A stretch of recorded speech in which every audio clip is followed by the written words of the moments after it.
اب میں وہی بات عرض کر رہا تھا، ہو سکتا ہے کوئی ظالم یہ کہہ دے کہ شب معراج اللہ کے پیارے محبوب سرکار مدینہ رحمت عالم کیسے پہنچ گئے؟ ارے نبی کی تو بڑی شان ہے، نبی کے غلام کی بات میں نے عرض کی تھی، دوبارہ پھر چاہتا ہوں کہ عرض کر دوں۔ یہ دیکھو دیوا شریف ہے، وارث پاک کی پیاری خانقاہ شریف ہے، حضرت سرکار وارث پاک تشریف فرما ہے۔ اتنے میں حضرت مولانا فضل الرحمان گنج مراد آبادی تشریف لائے اور لانے کے بعد ملاقات کی، نماز کا وقت آ گیا۔ نماز کا جب ٹائم آیا تو سرکار وارث پاک سے حضرت مولانا فضل الرحمان علیہ رحمان نے ارشاد فرمایا حضرت نماز پڑھا دیں، تو حضرت وارث پاک نے ارشاد فرمایا مولوی صاحب آپ پڑھائیں۔ حضرت مولانا فضل الرحمان صاحب علیہ رحمان نے عرض کیا حضور آپ پڑھائیں۔ حضرت وارث پاک جانماز پر چلے گئے، جانماز پر گئے، پیچھے مقتدی آ گئے۔ اب جب نیت باندھی اللہ اکبر کہہ کے اللہ اللہ، تو مقتدیوں نے کیا دیکھا؟ سامنے حرم ہے، حتیم کے اندر ہم نماز ادا کر رہے ہیں۔ سبحان اللہ سبحان اللہ اللہ اللہ۔ اب قیام ہے تو حرم کے اندر ہے، رکوع ہے تو حرم کے اندر ہے، سجدہ ہے تو حرم کے اندر ہے، تشہد ہے تو حرم کے اندر ہے۔ اور جیسے ہی وارث پاک نے سلام پھیرا تو معلوم ہوا پھر دیوا میں چلے آ گئے۔ سبحان اللہ سبحان اللہ۔ مجھے کہہ لینے دو، جب وارث کی رفتار کا یہ عالم ہے تو مختار کی رفتار کا کیا عالم سبحان ہے؟ اللہ سبحان اللہ۔ نعرے تکبیر، نعرے رسالت، مناظر اہل سنت۔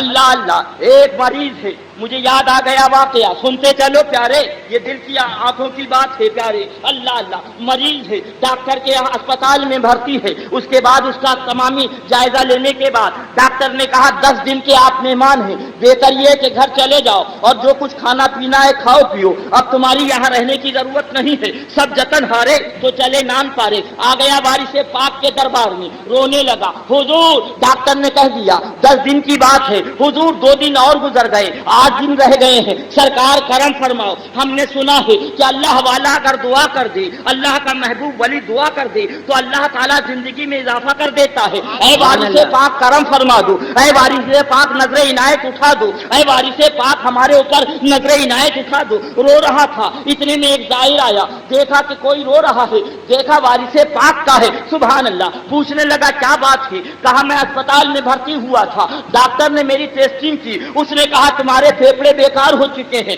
تمہارا خون بتا رہا ہے کہ خون کے اندر زہر کی آمیزش ہو چکی ہے، اب تمہارا بچنا نہیں ہے، محال ہے۔ 10 دن کی بات کہی تھی، یہاں روتے گاتے 2 دن اور گزر گئے، اب فقط 8 دن رہ گئے ہیں۔ اللہ اللہ۔ وہ اللہ کا بندہ پیسے والا تھا، وارث پاک کا دیوانہ تھا، اس نے کہا گھبرا نہیں، تیرے آنسو یہاں گرے ہیں، یہ رائے گاہ نہیں چلیں گے، چل تو میرے ساتھ چل، ہو سکتا ہے ڈاکٹر نے بچنے کے لیے کہہ دیا ہو، آؤ چلو میرے ساتھ۔ اب لے کر چل دیا اور بڑے ڈاکٹر کے یہاں اس کو داخلہ کرایا، اور کرانے کے بعد اس سے کہا کہ اس کا مکمل خرچہ الف سے لے کر یہ تک میں دوں گا، اس کے خون کی جانچ ہو، اس کے پھیپڑوں کی جانچ ہو، اس کے پیشاب کی مکمل جانچ کی ہونا چاہیے۔ ڈاکٹر نے کہا ٹھیک ہے، لہذا آپ دوسرے دن شام میں آئیے گا۔ اس کو بھرتی کر لیا گیا، روم دے دیا گیا، کھانے کا انتظام کر دیا گیا۔ یہ وارث پاک کے غلام نے سارا خرچہ دے دیا کہ ڈاکٹر صاحب پیسے کی فکر نہ کریے گا، اگر اس کے برابر بھی پیسہ خرچ ہوگا تو وارث کا غلام موجود ہے خرچ کرنے کے لیے۔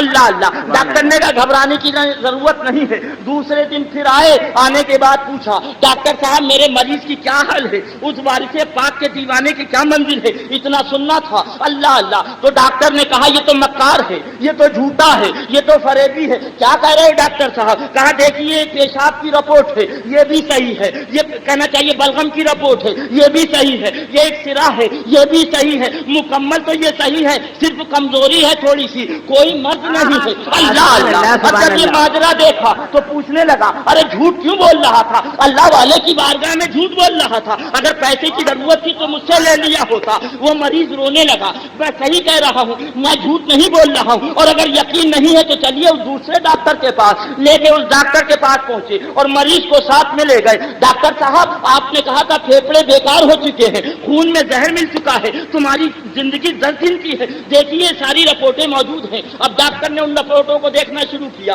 مریض کو دیکھنا شروع کیا، رپورٹوں کو دیکھنا شروع کیا، اور اس کے بعد ڈاکٹر نے کہا بات یہ ہے یہ رپورٹیں بدل گئی ہیں، یہ رپورٹیں جو ہیں غلط ہیں، میری رپورٹیں صحیح ہیں، ان کو پھر بھرتی کر دیا جائے، اس کے بعد میں پھر کل جواب دوں گا، کیونکہ میرے یہاں کی جو رپورٹیں ہیں وہ یہ بتا رہی کہ مریض چند لمحے کے بعد ختم ہو جائے گا۔ کہا ڈاکٹر صاحب ٹھیک ہے، پھر دوبارہ اس کی ٹیسٹنگ کری جائے، وہاں بھرتی کر دیا گیا۔ دوسرے دن شام میں پہنچے. پہنچنے کے بعد ساتھ میں مریض کو لیتے گئے. اب اس کے بعد ڈاکٹر ان رپورٹ کو دیکھتا ہے, مریض کو دیکھتا ہے, رپورٹ کو دیکھتا ہے, مریض کو دیکھتا ہے, کہتا ہے میری سمجھ میں نہیں آتا, مشین خراب ہے کہ مریض خراب ہے, مشین خراب ہے کہ یہ مریض خراب ہے, میری عقل کام نہیں کرتی. اے دیوانے ذرا یہ تو بتا, کیا کسی بابا کے پاس گیا تھا, کیا کسی فقیر کے پاس گیا تھا, کسی درویش کے پاس گیا تھا؟ تو اس مریض نے کہا جب سب جتن ہارے تو چلے نان پھارے. جب آپ نے کہہ دیا کہ 10 دن رہ گئے ہیں تو میں نے سوچا چلو یار کی گلیوں میں مرے, یہاں مرنے سے تو وہاں مرنا بہتر.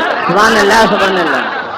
اللہ اللہ. اس کے بعد ڈاکٹر بولا ارے ابھی تو گیا تھا مریض بن کے, مجھے لے کر ڈاکٹر بنا کر. سبحان اللہ. وہ ڈاکٹر پہنچا اور پہنچنے کے بعد سرکار واری سے پاک کے مزار پاک پر ٹوپی اتاری اور اس انگریز ڈاکٹر نے مقدوں پہ رکھی اور کہا میں جھوٹا ڈاکٹر, آپ سچے ڈاکٹر, میں جھوٹا طبیب, آپ سچے طبیب, میں کہتا ہوں لا الہ الا اللہ محمد رسول اللہ.